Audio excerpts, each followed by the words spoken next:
Hello. I wanted to talk about tarot card meanings and how they vary and the confusion that's with that from one source to another and from one time to another too. I have well familiar with the Rider-Waite deck. And if we look at certain cards like the Ten of Swords in that deck, it's always been a troubling card. And it's really defined as a negative card, just like the image. I'm using the sources here from Complete Guide to the Tarot. And she takes Waite's definitions in here. Defeat in war, disruption of home life, and tears will fall. So a lot of negative stuff here. But if I take another deck, like this deck is a curious deck. This came out in the 1980s. I can't even really pronounce it. Gypsy Zagini, Zagoiner Tarot. Gypsy spelled with an I. And I've used the deck. I like it. It was big in the 80s. And you can see some of these pictures here of the cards. It's a pip deck, but and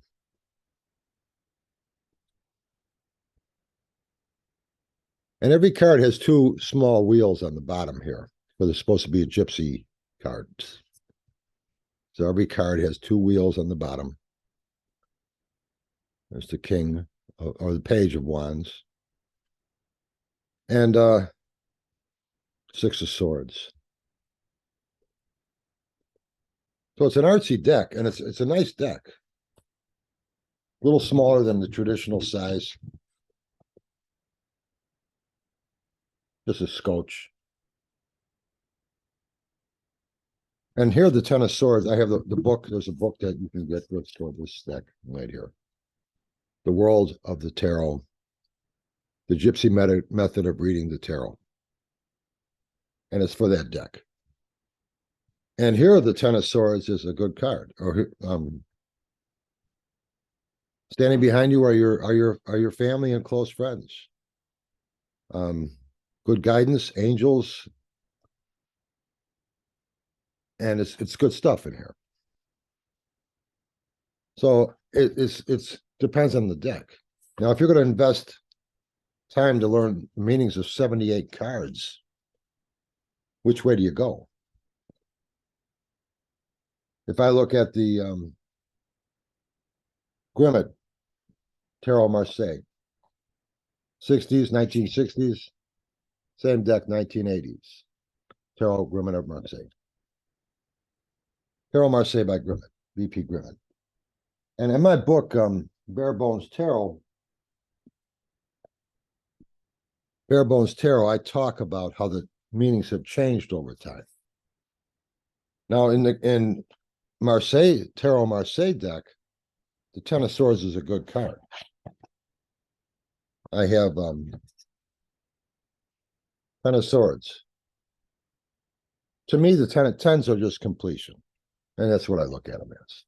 End of one cycle, beginning of another cycle. But what I did with this in Bare Bones Tarot is I took the meanings, a meaning for now, my meanings, and I also took meanings from the past, 1980s, and meanings from the past, 1960s. So each card has the meanings in them from now, 1980s, and 1960s down here. And this is the same deck. This is for the Marseille deck. That's where I got these meanings from. So here are the Ten of Swords in the 1980s meant worry and misfortune, useless and expensive journey.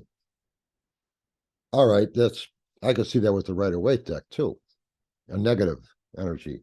But now the same deck in 1960s, the beginning of harmony, between evolved matter and the things of the mind. Agreement, equilibrium, understanding. That's a nice meaning. The Three of Swords on this deck. My meaning is creativity. And I'm not going to read my meaning on there, but it's pretty much agreeable with what today's out there for decks. 1980s for the Three of Swords. Repetitive error, love and friendship endangered, or perhaps even destroyed. In the 1960s, struggle upheld by mental strength, ensuring victory, gained by force. So you got victory. It's a good card. Whose cards are you going to read? Whose cards are you going to believe? They're all different. And they've changed over time. Now, I always say that the cards change as society changes. Here are the 1960s, the Nine of Swords. I have mapped out keywords on one page, just like I do with Essential Tarot. Only that book, I use the Rider-Waite deck.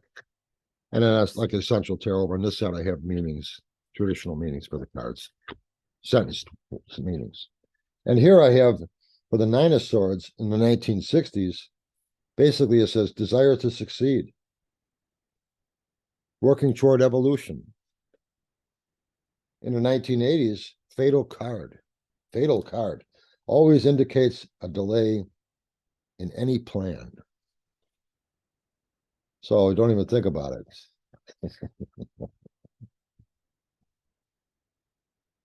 Anyway, depending on the source, the time. Here we have the same deck, just different times. Showing 1980s and 1960s. The Rider-Waite deck has their own meanings. And the Rider-Waite deck is not a pip deck, so the pictures on there are very explicit. So if you want to use the Waite deck with older meanings, sometimes those pictures will conflict. So you have to forget about the pictures if you want to use older meanings. This deck has all sorts of contradictions to this deck as far as meanings go. Here are the Ten of Swords on this deck. Here are the Ten of Swords in this deck. There's really nothing negative in here.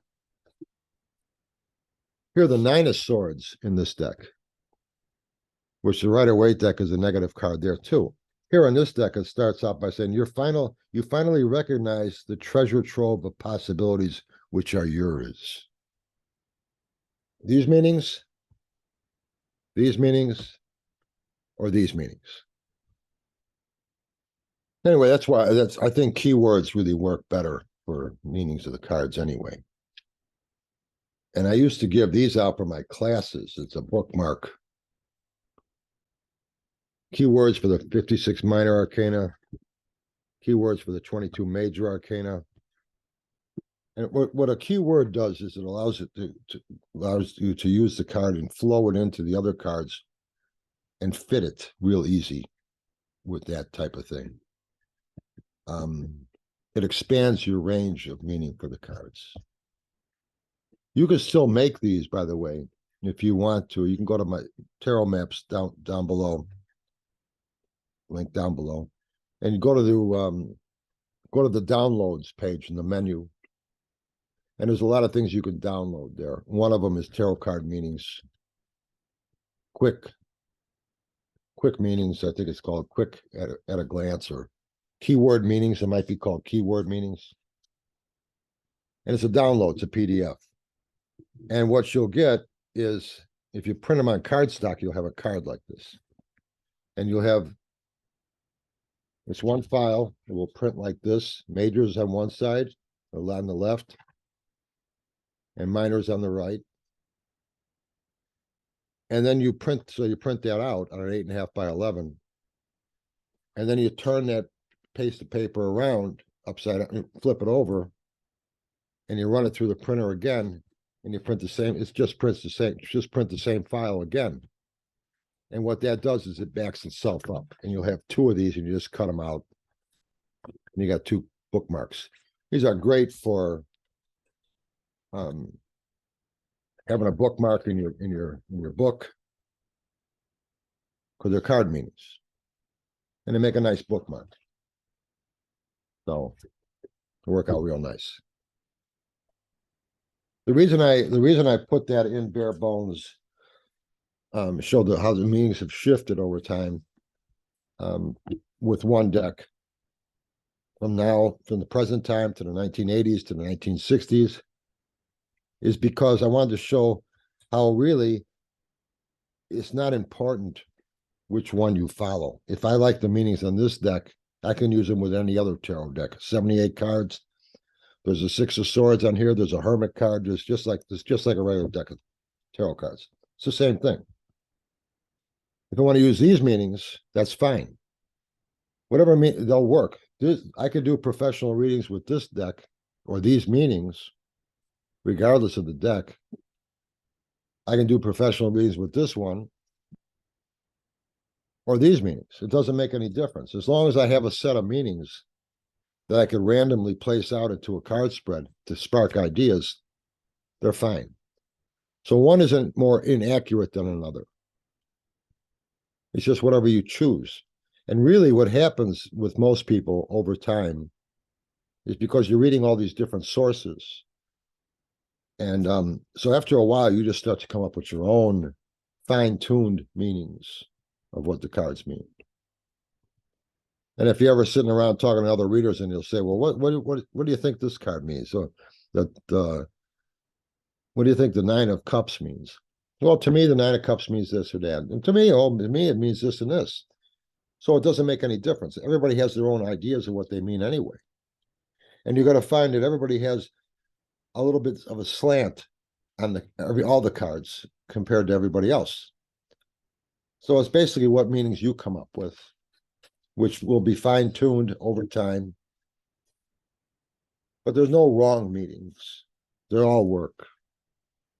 And if I want to use this deck professionally, or if I want to use this deck professionally, or this deck, they all would do a good job. So it's just up to you.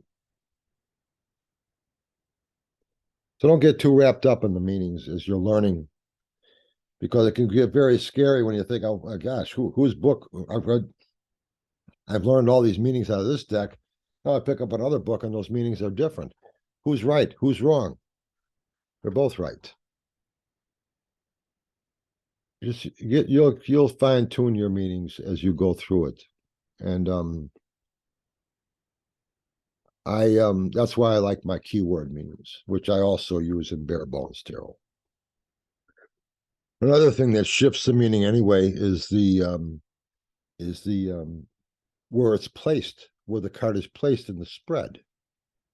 I go into that in bare bones tarot as well. I call it positional influence, and I have a whole chapter on how each of the cards, go over each one of the cards here, and how the meaning shifts depending on where it's placed in a Celtic cross.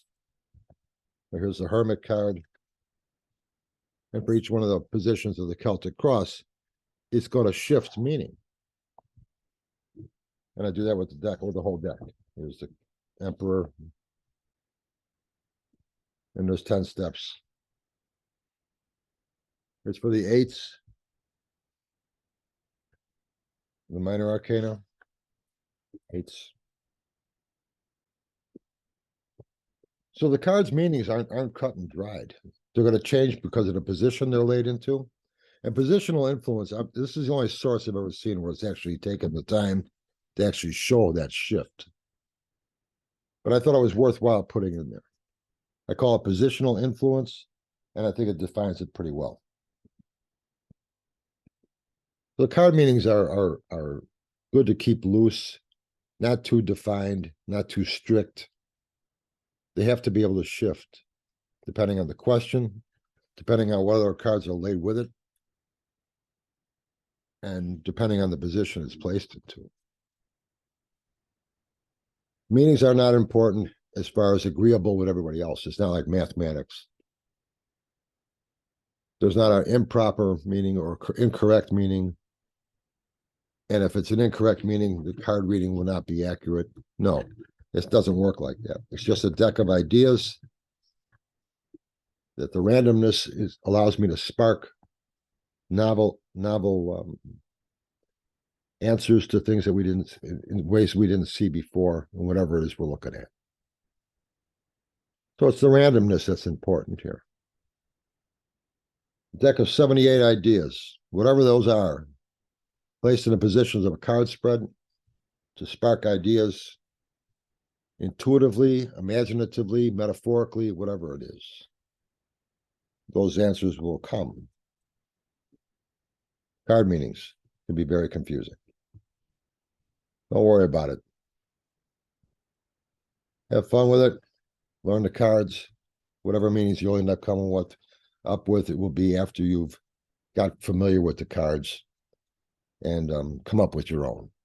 They'll be a little bit different. There'll be a slight slant from this deck. From this deck, you'll start to put your own together. From this book to that book, doesn't make any difference. You'll do just fine when you get going.